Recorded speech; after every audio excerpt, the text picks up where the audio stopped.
हेरोदेस राजा के दिनों में जब यहूदिया के बैतलहम में यीशु का जन्म हुआ,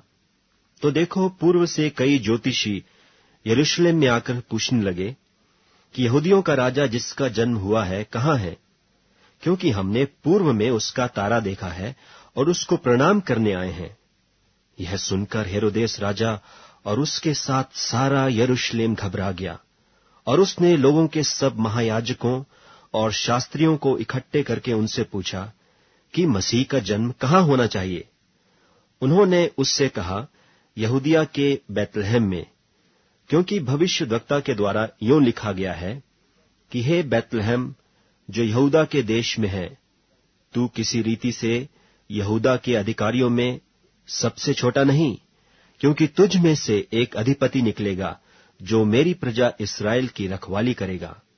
तब हेरोदेस ने ज्योतिषियों को चुपके से बुलाकर उनसे पूछा कि तारा ठीक किस समय दिखाई दिया था, और उसने यह कहकर उन्हें बैतलहम भेजा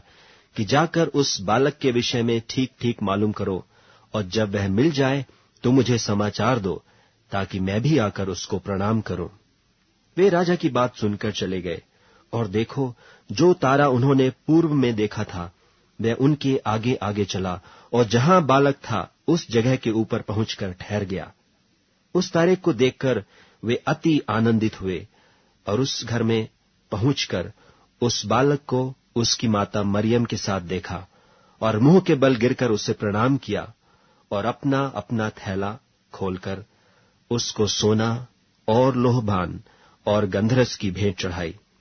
और स्वप्न में यह चितौनी पाकर कि हेरोदेस के पास फिर न जाना, वे दूसरे मार्ग से होकर अपने देश को चले गए। आमीन।